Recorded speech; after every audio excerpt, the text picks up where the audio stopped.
The king of pop. Michael Jackson को दुनिया का सबसे सक्सेसफुल एंटरटेनर माना जाता है, जिनके पीछे लोग पागल थे और इनके हर कॉन्सर्ट में 5000 लड़कियां तो बेहोशी हो जाती थी। और इसके अलावा माइकल जैक्सन के पास 39 अलग अलग प्रकार के वर्ल्ड रिकॉर्ड भी थे। तो कुल मिला के अगर देखें तो माइकल जैक्सन के पास नेम, फेम और पैसा सब कुछ था। लेकिन इसके अलावा एक और चीज थी जिसने माइकल जैक्सन की लाइफ को बर्बाद करके रख दिया था, और वो चीज थी कंट्रोवर्सीज, जिसने मौत के बाद भी माइकल का पीछा नहीं छोड़ा। जहां पर माइकल जैक्सन पे अपनी स्किन ब्लीच करवाने का आरोप लगाया गया था। और इसके अलावा child abuse, child trauma, even media ने तो उनको पागल ही डिक्लेयर कर दिया था। Don't treat me like a criminal, 'cause I am innocent. तो आज हम माइकल जैक्सन की ऐसी ही कंट्रोवर्सीज के बारे में बात करने वाले हैं। तो चलिए शुरू से शुरू करते हैं।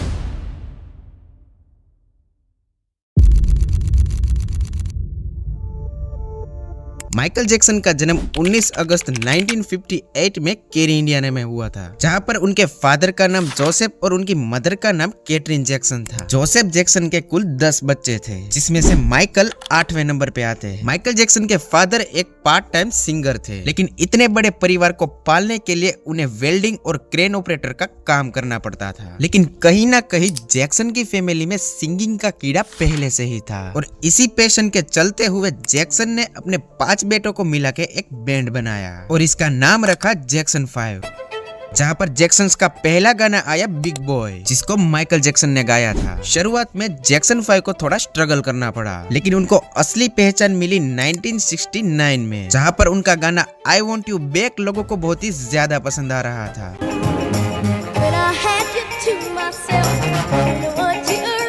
और जैक्सन ब्रदर्स में से लोग माइकल को देखना बहुत ही ज्यादा पसंद करते थे, क्योंकि उनकी सिंगिंग, डांसिंग और स्टेप्स उस समय पे बहुत ही यूनिक थे। लेकिन शॉकिंग बात तो ये है कि उस समय पे माइकल जैक्सन सिर्फ 7 से 8 साल के थे, और वो इतनी सी उम्र में बहुत ही ज्यादा फेमस हो चुके थे। लेकिन एक प्रॉब्लम थी।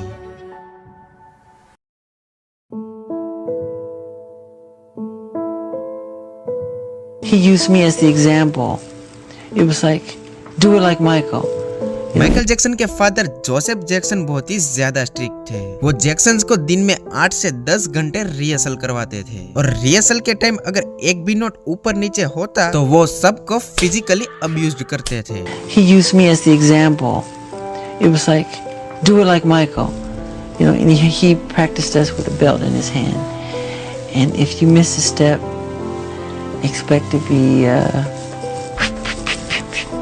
जहाँ पर वो माइकल के मुंह और नाक का बहुत ही ज्यादा मजाक उड़ाते थे। वो उन्हें भद्दा कहते थे और बहुत ही ज्यादा टॉर्चर करते थे। माइकल जैक्सन ने एक बार ये भी कहा था कि मैं एक ऐसे पिता चाहता हूँ जो मुझे प्यार करे, लेकिन मेरे पिता ने कभी भी ऐसा नहीं किया। Would he only use a belt?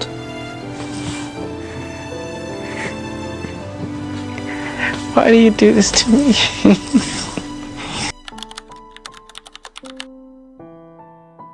वही दूसरी तरफ माइकल ने देखा कि जैक्सन 5 में लोग उन्हें देखना बहुत ही ज्यादा पसंद कर रहे हैं, और उनका सोलो करियर भी अच्छा चल सकता है। और कहीं ना कहीं क्रिटिक्स को भी यही लगता था कि माइकल जैक्सन की बात कुछ अलग है, क्योंकि जैक्सन 5 के सारे गाने वही लिखते थे और परफॉर्म भी करते थे। How are you feeling at this time about the success of Thriller? I mean, the music business. और इसी तरह 1972 में एमजे ने अपना पहला एल्बम रिलीज किया गो टू देयर, लेकिन ये एल्बम कुछ खास कमाल नहीं दिखा पाई। उसके बाद उनका दूसरा एल्बम आया बेन, जो कि कमर्शियली और क्रिटिकली दोनों ही तरफ से हिट रहा था। और इसके बाद तो माइकल जैक्सन बिल्कुल भी नहीं रुके, क्योंकि इसके बाद माइकल जैक्सन ने बहुत सारे सोलो एल्बम किए, जहाँ पर उन्हें वर्ल्ड वाइड पॉपुलैरिटी मिली 1979 में आए ऑफ द वॉल से। और इसके बाद माइकल ने कभी भी मुड़ के नहीं देखा। How are you feeling at this time about the success of Thriller? I mean, the music business isn't exactly going gangbusters, and yet you continue to sell records so well.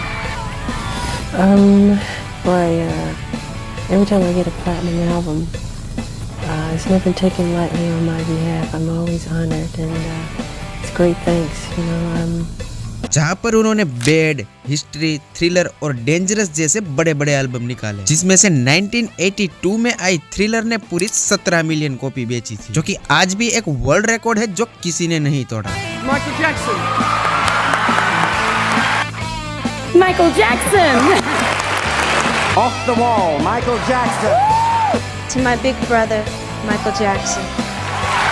So many people are on television that don't know me, and they're like experts on me. You know, when Michael Jackson died, I knew him very well, and everybody was...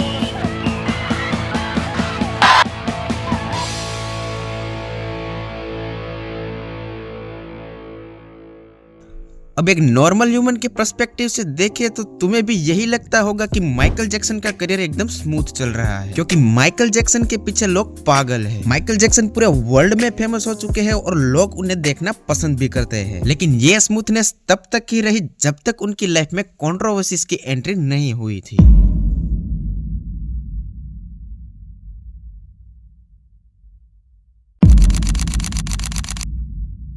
सबसे पहले तुम ये photo देखो जो कि 1982 में आए thriller song का है, और अब तुम ये फोटो देखो जो कि 1987 में आए स्मूथ क्रिमिनल गाने का है, और इन दोनों ही फोटो में डिफरेंस बिल्कुल साफ है। माइकल जैक्सन की स्किन।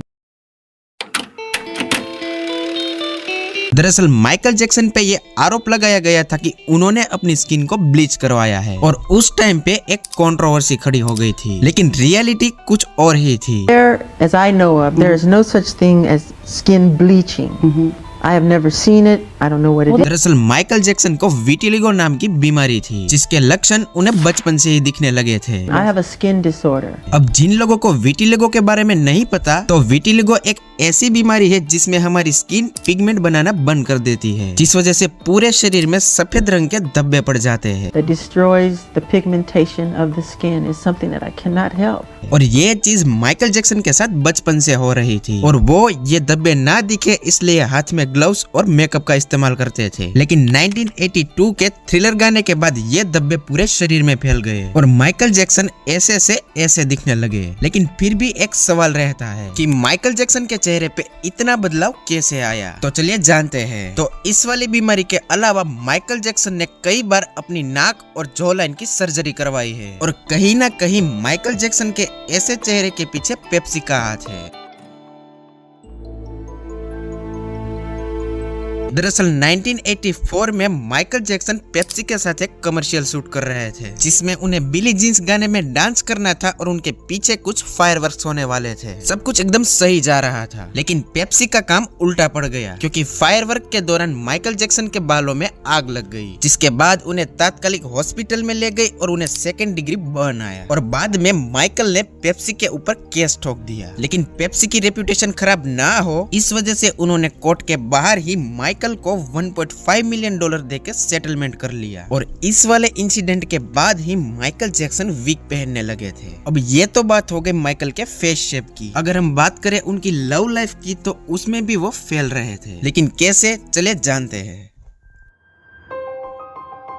माइकल जैक्सन ने 2 बार शादी की थी, जिसमें से उनकी पहली शादी 1994 में एल्विस प्रेस्ली की बेटी लिसा प्रेस्ली से हुई थी। लेकिन ये शादी ज्यादा दिनों तक नहीं टिकी, क्योंकि माइकल जैक्सन बच्चे चाहते थे और लिसा के ऑलरेडी ही पहली शादी से 2 बच्चे थे, और इसी वजह से 1996 में इन दोनों का डिवोर्स हो गया। लेकिन डिवोर्स के बाद भी काफी टाइम तक लिसा और माइकल अच्छे दोस्त बने रहे। लेकिन फिर अचानक से माइकल जैक्सन ने 1996 में डेबी रोवे से दूसरी शादी कर ली, और इस शादी से माइकल जैक्सन के 2 बच्चे हुए, प्रिंस जैक्सन और पेरिस जैक्सन। लेकिन ये शादी भी ज्यादा दिनों तक नहीं टिक पाई, और 1999 में दोनों ने डिवोर्स ले लिया। लेकिन माइकल जैक्सन के बच्चों में एक प्रॉब्लम थी। इन दोनों के अलावा माइकल जैक्सन का एक और बच्चा था, प्रिंस माइकल जैक्सन सेकंड। लेकिन इस बच्चे की मदर कौन है ये कभी नहीं बताया। माइकल जैक्सन का कहना ये था कि ये बच्चा सेरोगेसी के थ्रू हुआ है। There are surrogate mothers who do that every day.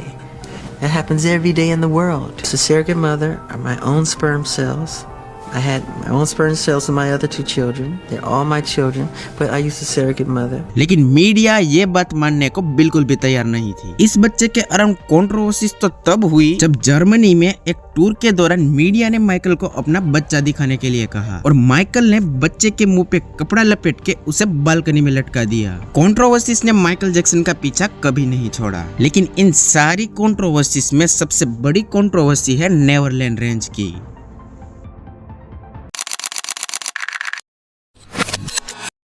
अब ये बात तो हम सबको पता है कि माइकल जैक्सन ने अपना बचपन नहीं जिया, क्योंकि बड़ा परिवार होने की वजह से उनको सिर्फ 5 साल की उम्र से काम करना पड़ा था। लेकिन इस कमी को पूरी करने के लिए माइकल ने 1988 में कैलिफोर्निया में 100 एकड़ जमीन खरीद ली और यहाँ पर उन्होंने बनाया नेवरलैंड रेंज।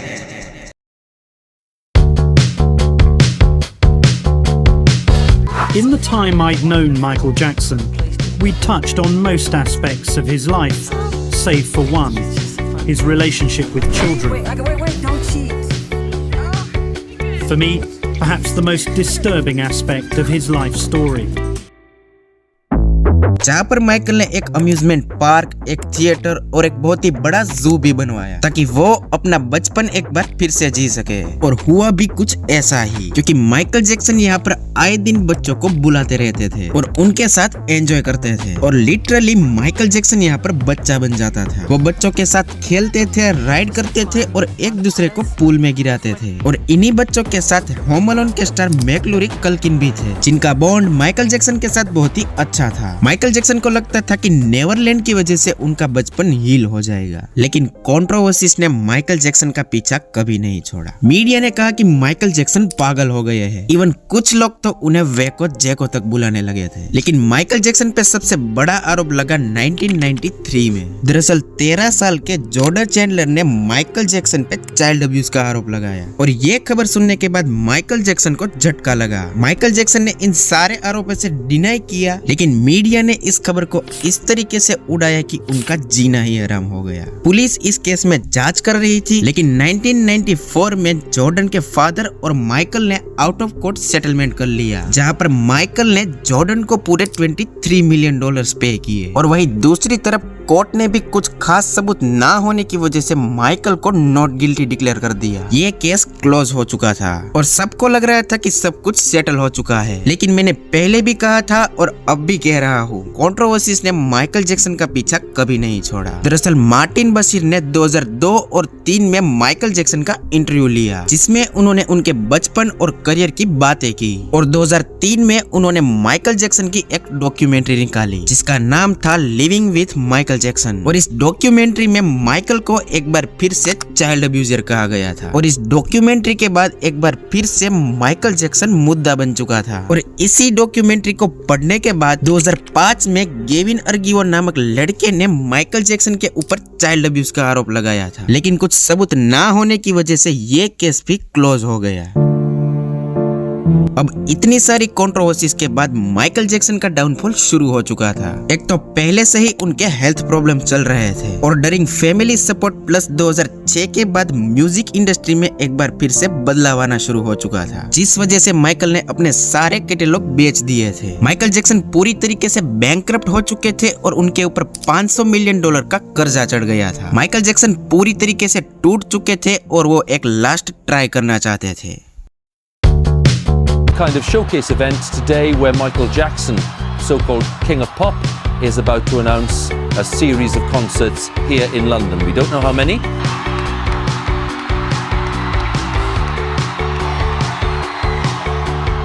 5 मार्च 2009 जब लंदन में एक प्रेस कॉन्फ्रेंस के सामने माइकल जैक्सन ने अपना कमबैक टूर अनाउंस किया। इस टूर में कुल 50 शो होने वाले थे, जिसका नाम था this is it. This is it. Michael Jackson का यह लास्ट टूर होने वाला था और जैसे ही ये खबर फैंस को मिली तो सारी टिकट सोल्ड आउट हो गई, जो साबित करता है कि माइकल जैक्सन का क्रेज अभी भी बरकरार है। ऑडियंस बहुत ही ज्यादा एक्साइटेड थी और माइकल ने अपने स्टाफ के साथ रिहर्सल शुरू भी कर दी थी। चारों तरफ सिर्फ माइकल के कमबैक की बातें हो रही थी।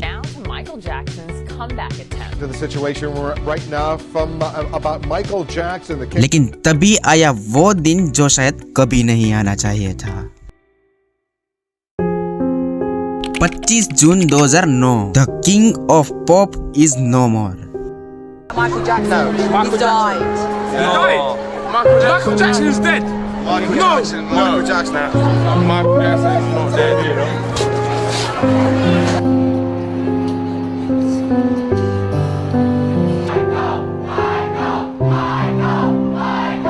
दरअसल 25 जून को माइकल जैक्सन अपनी रिहर्सल करने के बाद घर आए, लेकिन उनको बिल्कुल भी नींद नहीं आ रही थी और उनको नींद आ जाए इसके लिए उनके पर्सनल डॉक्टर कॉमरेड मरे ने उनको प्रोपोफॉल नामक दवा दी, जिसे खाने के बाद किसी भी इंसान को नींद आ जाती है। लेकिन उस रात को माइकल जैक्सन को प्रोपोफॉल और दूसरी दवाओं का ओवरडोज हो गया और माइकल जैक्सन को हार्ट अटैक आ गया। पूरी पॉप इंडस्ट्री सदमे में चली गई थी, लेकिन माइकल जैक्सन के फैंस ये मानने को बिल्कुल भी तैयार नहीं थे कि ये एक नॉर्मल डेथ थी। और हुआ भी कुछ ऐसा, क्योंकि माइकल जैक्सन की डेथ कॉनराड मरे की मेडिकल मिस्टेक से हुई थी और कोर्ट में कॉनराड मरे को 4 साल की सजा सुनाई गई। Action.